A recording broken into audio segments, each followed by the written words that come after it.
ይመጣል ከማሁና ማለት ነው። ሌላው ኡመት የሚለው ቃል ቢማዕና ጀማዓ ለማለት ስብስብ ለማለት ይመጣል።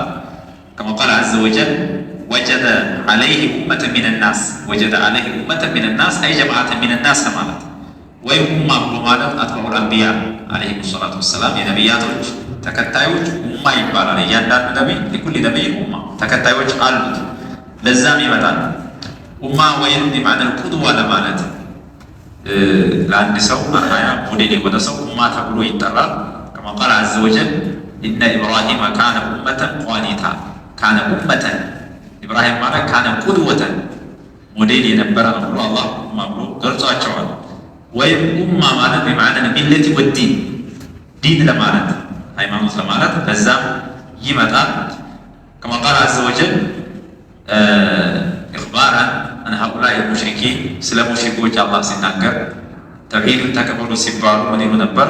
ኢና ወጀድና አባአና ዐላ ኡመቲን ይላሉ። ዐላ ኡመቲን አይ ዐላ ሚለቲን ወዲኒን እኛ ቤተሰቦቻችንን አባቶቻችንን በሆነ ሃይማኖት ላይ አግኝተናልና እኛም የእነሱን ፈለግ ተከትለን የምንጓዘው ብለው ሲሉ ኡማ የሚለው ቃል ተጠቅመዋል። ኢላ ገይሪ ዛሊከ ሚነል መዓኒ ወደ 8 ማዕና አለው። ከዛ መካከል ኡማ ቢማዕና ሙዳ ስለዚህ ኢላ ኡመቲ ማዕዱዳ ማለት ኢላ ሙደቲን ማዕዱዳ ለማለት ነው።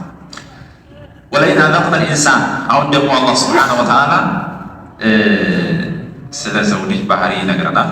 ዩኽቢሩና አን ልኢንሳን ወማ ፊህ ሚነ ሲፋት ዘሚማ ሰዎች ላይ በጣም መጥፎ የሆነ ባህሪ አለና አላህ ያዘነላቸው ሰዎች ብቻ ሲቀሩ ያንን ያስረዳናል። አላህ ምን አለ? ወለኢን አዘቅነ ልኢንሳን ሚና ረሕማ ከእኛ እዝነትን ለሰው ልጅ እኮ ብናቀምሰዋለን። አልኢንሳን የሚለው እዚህ ቦታ ላይ አም ነው።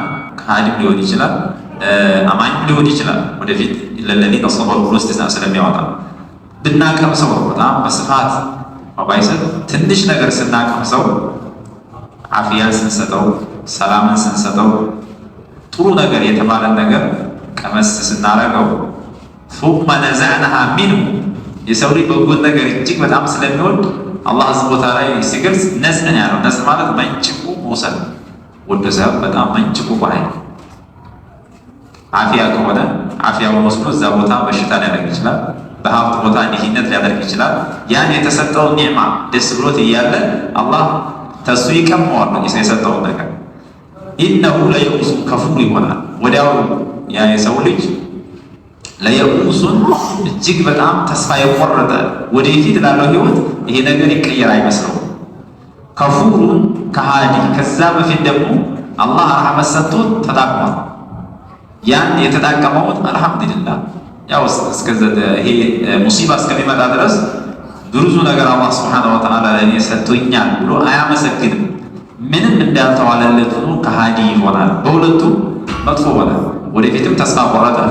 ባለፈው ኒዕማ አመስጋኝ አልሆነም። ከአነሁ ለም የራ ኸይራን ወለም የርጁ ባዕደ ዛሊከ ፈረጃ ከዛ በፊትም ምንም በጎ ነገር አይቶ እንደማያውቅ ወደፊትም ደግሞ ተስፋ የሌለው ሰው ይሆናል አለ። ይሄ ባህሪው ነው። ወለኢን አዘቅናሁ ነዕማ በዕደ ضራ እሱ ተስፋ ቆርጦ ነበር። ከዚህ በኋላ ምንም መልኩ በጎ ነገር አይመጣም ብሎ ነበር።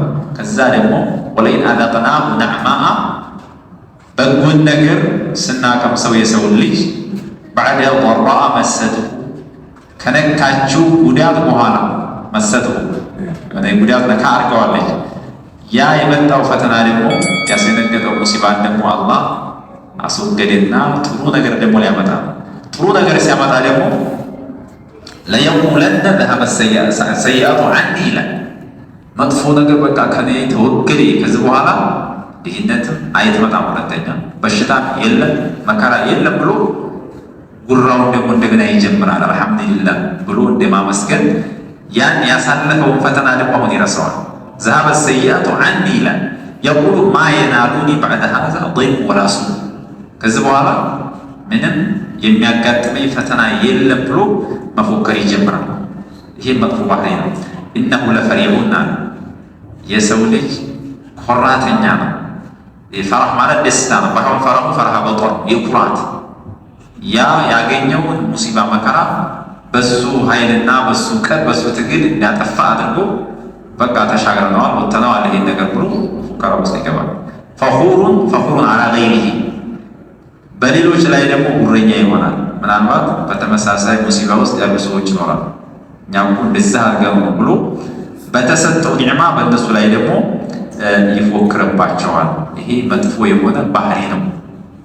ኢለ ለዚነ ሶበሩ ወዐሚሉ ሷሊሓት፣ እነዚህ ብቻ ሰዎች ሲቀሩ ኢለ ለዚነ ሶበሩ፣ እነዛ ሶብር ያደረጉ ሰዎች አለ ሸዳኢድ ወልመካሪ፣ ሙሲባ ነገር መጥቶ በሚገጫቸው ጊዜ ሶብር ያደርጋሉ፣ በትዕግስት ያንን ሙሲባ ይሸከማሉ። ከዛ በኋላ ደግሞ ጥሩ ነገር ሲመጣ ደግሞ ያመሰግናሉ። ያው ሶብር በሁሉም ላይ ያስፈልጋል። በሙሲባው ላይ ሶብር ያስፈልጋል።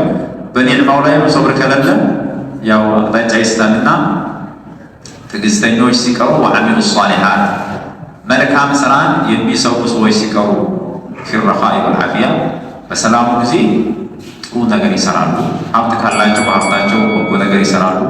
አፊያ በሆኑ ጊዜ በጉልበታቸው በጎ ነገር የሚሰሩ ሰዎች፣ እነዚህ ሰዎች ሲቀሩ፣ እነዚህ ከሆነ ከቅድሞቹ ሰዎች አይመደቡም።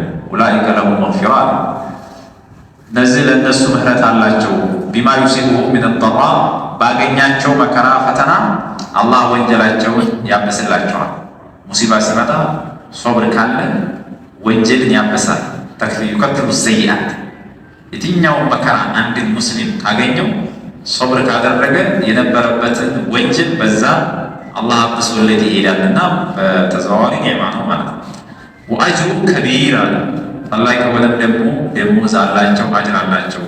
ቢማ አስለፉ ፊ ዘመን ረኻ፣ ያው ሷሊሓን ስለሰሩ መልካም ስራን ስለሰሩ በሰሩት መልካም ስራ አላህ ትልቅ የሆነ ደሞዝ ጀነት አዘጋጅቶላቸው፣ በተፈተኑት ፈተና ሶብር በማድረጋቸው ምክንያት ደግሞ አላህ ወንጀሎቻቸውን ያበስላቸዋል። ከነዚህ ውጭ ያሉት ፈተናውን ይወድቃሉ አለ። ፈለዐለከ ታሪኩ በዕض ማ ዩሃ ኢለይክ፣ ለነቢዩ ዓለይሂ ሰላቱ ወሰላም አላህ ሲያጽናናቸው ምን አለ? አንተ ወደ አንተ ወህይ ከምናወርደው ከፊሉን ትተዋለህ ተብሎ ይፈራልሃል አላቸው። ወዳኢቁ ቢሂ ሰድሩክ፣ ደረትህ በሱ የተጨናነቀ የጠበበ መሆኑ ይፈራልሃል አላቸው። ይሄ ምክንያቱ ምንድን ነው? አየቁሉ ለውላ ኡንዚለ ዐለይሂ ከንዝ፣ ሙሽሪኮች በመልእክተኛው ላይ የሚያቀርቧቸው ጥያቄዎች በጣም የከበዱ ጥያቄዎች፣ የትህትና ጥያቄዎች ስለሆኑ ትክክለኛ ነቢይ ከሆነ ለምንድን ነው እሱም የእሱም ባልደረቦች በድህነት ለምን ይማቀቃሉ? ከሰማይ ለምን ኸዛኢን ለምን አይወርድለትም? ዲን ለምን አይወርድለትም? ወርቅ የተባለ ብር የተባለ ለምን ባለበት ቦታ በራሱ ጊዜ ለምን አይመጣም? ይሄ እስካልሆነ ድረስ ዝም ብሎ ውሸታም አጭበርባሪ ነው ይላሉ እነሱ። ይሄንን ለማለታቸው አንተ በጣም ውስጥህ ይጨናነቃል፣ በጣም ፍርሃት ይሰማሃል። አው ጃአ መዐሁ መለክ፣ ወይም እሱ ጋር ለምንድን ነው መላኢካ አብሮት የማይሄደው? መላኢካ አብሮት እየሄደ እነ ሀዛ ረሱል፣ ይሄ መልእክተኛ ነው አላህ ልኮታል እያለ ለምን አይናገርም? ይሄን ይላሉ ብለህ ውስጥህ ይጨናነቃል። እንደዚህ መጨናነቅ የለብህም። ሌላ ብዙ ነገሮች ይሏቸዋል መልእክተኛውንና ለራሳቸው ዱንያ ይጠይቋቸው። ትክክለኛ ነብይ ከሆንክ ኢጅዐል ለና ሶፋ ዘሀባ፣ ይሄ ጀበሉ ሶፋ የሚባለው ለምን ወርቅ ለኛ አታረግልን? እንዳሉ ተራራዎችን ወደዚህ ለምን አትቀይርልን? እያሉ ይጠይቋቸዋል። ይህን ነገር የማድረግ አቅም እሳቸው የላቸው። ይሄን ነገር መስላሃት አለው ጥቅም ካለው የሚያደርገው አላህ ነው። እሳቸው ግን እንዲህ አይነት ጥያቄ ስለሚመጣ ይጨናነቃሉና አብሽር አትጨናነቅ፣ ላ የዲቁ ቢዛሊከ ሰድሩክ፣ ውስጥ በዚህ ጭንቀት አይሰማው። ዳዕዋህን አስተላልፍን። አንዳንድ ጊዜ ዱዓቶች የሚቸገሩባቸው ነገሮች አሉ። የሚያስተላልፉት መልእክት ከበድ ያለ መልእክት ከሆነ ይሄን ሰው ይቀበለኛል አይቀበለኝም የሚል ውስጣቸው ይጨነቃል፣ በጣም ይጨነቃል። መልእክተኛው ይጨነቁ ነበር። ነገር ግን ይቀበሉም አይቀበሉም ግዴታው መወጣትና ማስተላለፍ ነው። መቀበል አለመቀበል እነሱን አይመለከታቸው። ኢነማ አንተ ነዚር፣ አንተ አስጠንቃቂ ብቻ ነህ። ከማስጠንቀቅ ውጭ ሌላ ግዴታ የለብህም። ማስጠንቀቅህን ትተውክ ነው የምትጠየቀው እንጂ እነሱ ስለሚያወሯቸው ነገሮች ስለዛ አንተን አይመለከትህም። ወላሁ ዐላ ኩሊ ሸይኢን ወኪል።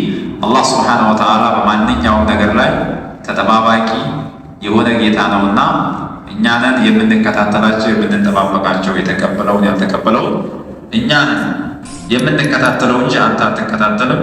አብሽር፣ በዚህ ሁኔታ ላይ ከወዲሁ አንድም መቅረት የለበትም፣ ሁሉንም ለህዝብ አስተላልፍ የሚል መልእክት አለው። በህዳ ተክተፊ ወሰለላሁ ዐላ ነቢይና ሙሐመድ ወዐላ አሊሂ ወሰሕቢሂ ወሰለም።